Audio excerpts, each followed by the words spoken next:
Okay, we're back with part 2 of week 3, and we're on chapter 10.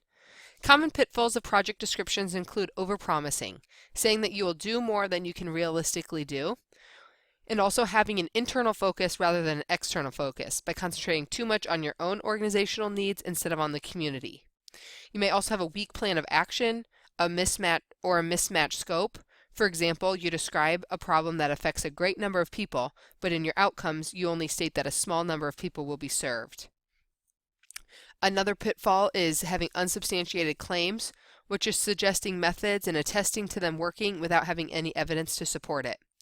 Lastly, there's faulty alignment, which means the need section doesn't match with the outcomes and doesn't match with how the overall program will be evaluated, and it doesn't match the budget. You want to make sure your needs, your outcomes, your evaluation, and budget all match.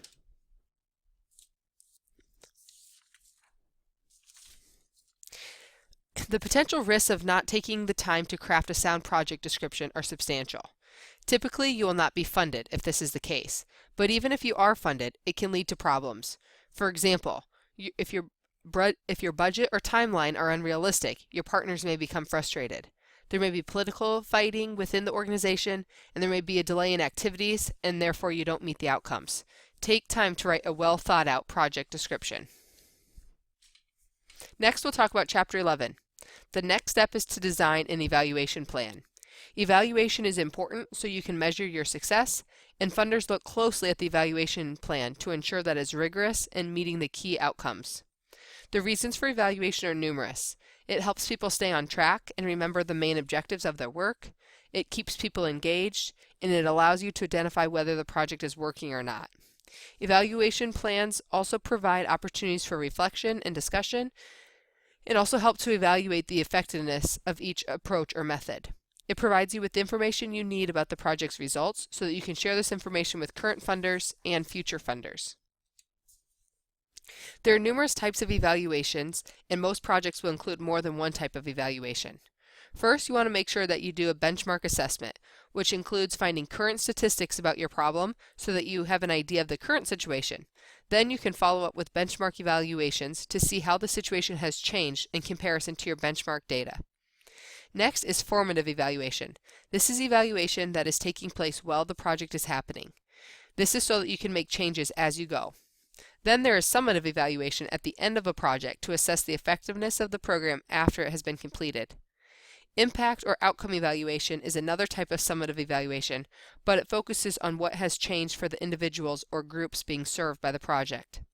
In all types of evaluation, there are two types of information that can be gathered: quantitative and qualitative. Quantitative is concrete and objective, usually in the forms of numbers and percentages, and is often referred to as hard data. Qualitative is more subjective and can include responses from surveys, interviews, or focus groups and observations.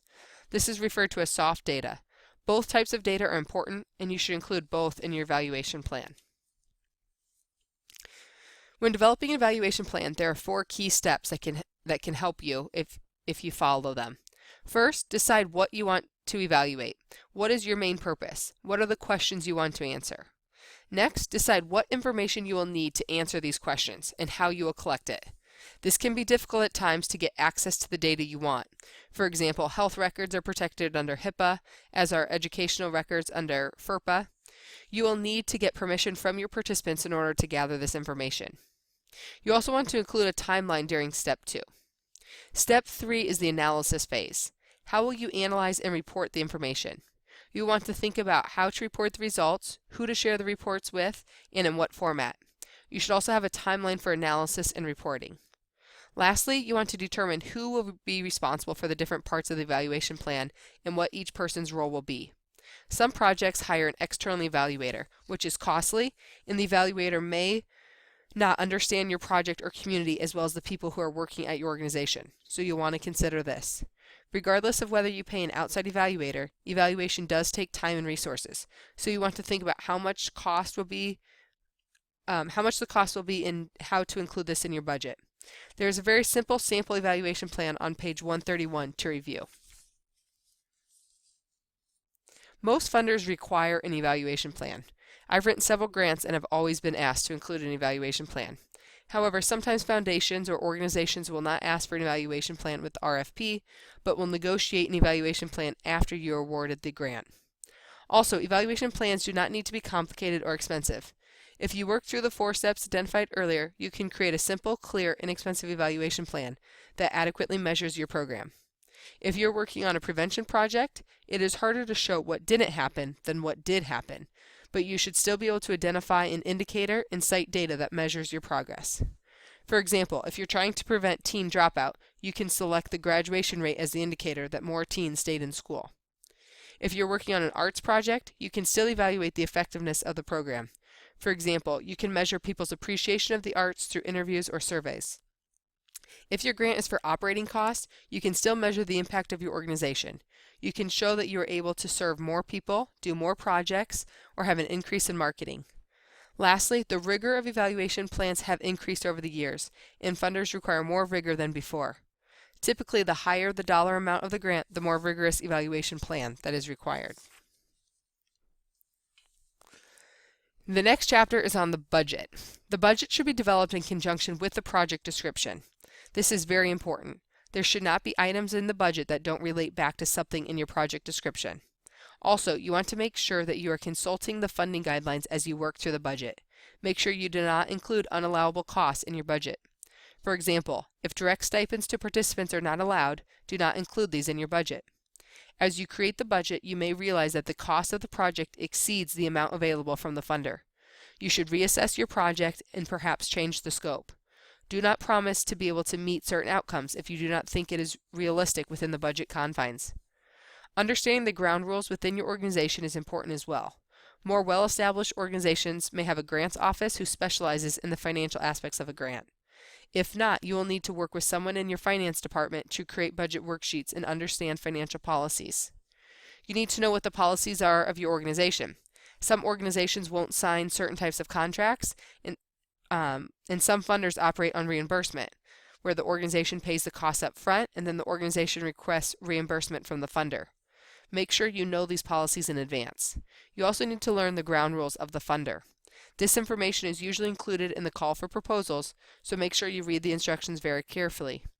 You need to understand what the allowable costs are, what percentage of the project cost a funder will cover.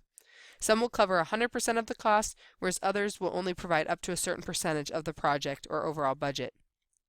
Some grants require matching funds, where you need to raise funds from other sources in order to receive funds from the funder. This may not be possible for some organizations. As a personal example, I've had to pass up on great grant opportunities because the matching funds required were too high and our organization did not think it would be possible to acquire the matching funds. Also, make sure you know the funder's policy on making changes to the budget. Some let you make changes rather freely, whereas others are more strict. Find out in advance what the funder's policies are.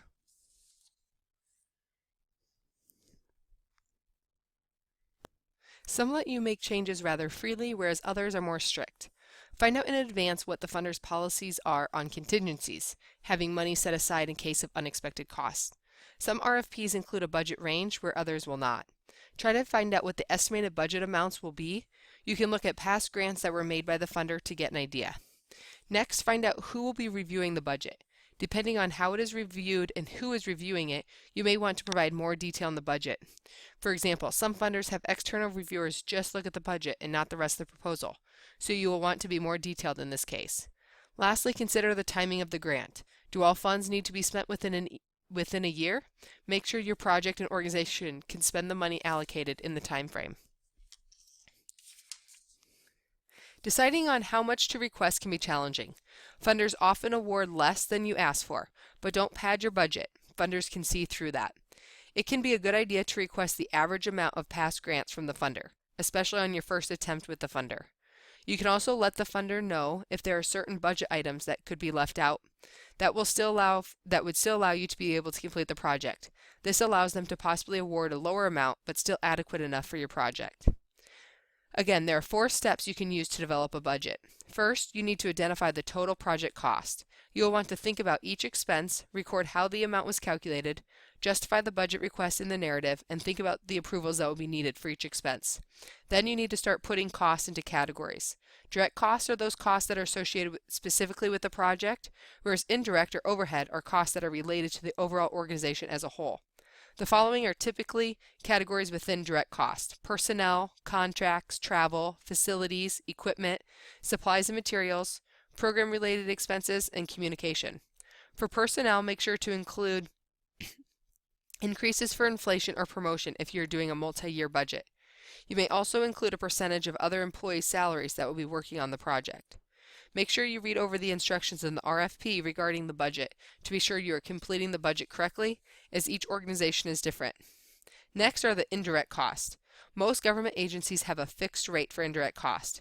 For example, the Department of Education grant we received has a fixed rate of 8%. Therefore, we can include indirect costs of 8% of the direct cost in the grant or in the budget. Other funders may not pay indirect costs at all. Things that are included in indirect costs are overhead for things like use of a lab, computers, databases, utilities, and space. These are resources that are for the entire organization, but since the project will be utilizing them, some funders will pay for a percentage of these costs. Also, in a multi-year budget, be sure to include increases for inflation. Lastly, some funders will ask for a per participant cost. This is calculated by taking the total cost of the project and dividing it by the number of participants served. Next, you will identify potential revenue. This can come from different funders, individual donors, earned income, contracts, interest earned income, or other support. You may also have in-kind donations. For example, you might have individuals donate their services as a graphic designer or evaluator, or you may have equipment donated, such as computers. You want to make sure to include all types of revenue, including in-kind, that will be going towards the project. The more diverse your revenue, the more appealing to the funder. Next, you'll organize the budget items. You'll want to divide the budget items into categories, and then also by time, if you have a multi-year budget. Expenses may differ greatly year to year, so make sure to think through what your expenses will look like. Lastly, you want to identify the source of the budget item, who is paying for this line item, are you asking the funder to cover this cost? Identify this in some way. There is an example on page 155 of a budget that includes categories, time frame, and the source. The last step is to translate your budget into their format. They may have an online form for you to complete, or they may want it in an Excel document or in another type of document. Make sure to format it how they ask and make sure that it formats correctly. Funders may ask for additional budget documents, such as your organization's operating budget and audited financial statements. Make sure you request these documents from the appropriate people in advance. Reviewers will look at the operating budget to judge the financial health of the organization, but also to see how much of the budget is dedicated to this project, and if key staff are dedicated to the project. Next, you will write the budget narrative. The budget narrative is putting the spreadsheet and numbers into words and forming a complete story. In this section, you want to include how you calculated cost, how you determined the price for items. Often funders want to see that you got multiple bids for potential equipment or materials. If your budget has a shortfall or concerns, you may explain this in the narrative. You can also explain how you will rectify this negative situation. Explain why there are substantial increases or decreases in expenses from year to year as well, and justify these deviations. Funders often ask questions in regards to the budget, so you should be prepared to answer these types of questions. First, what will you do if we are unable to grant the entire amount requested? Potential answers might include reducing the scope of the project, sequencing the project, such as doing the project in stages, looking for other funders to augment funding, or finally scrapping the project altogether. This is okay to say if you really don't feel that you can do the project with a reduced amount. The second question is in regards to future funding. How will your organization sustain the program after the grant money runs out? If part of you should have addressed this in the sustainability plan, but if part of your plan is to reach out to other funders, make sure you are specific. The author provides several tips from funders regarding developing a budget. They are listed on this slide. I will address just a few of them. First, you should develop the budget only after you have developed the program and written the project description. Also, make sure your budget is sufficient to perform the tasks you outline in the project. And lastly, don't ask for more than you need. Funders do not like to see this. Ask for exactly what you will need to fulfill the outcomes of the project. We are done with week 3 PowerPoint. So at the end of each week, I will give an overview of what you should be working on. So you should have read chapters 8 through 12 and reviewed this.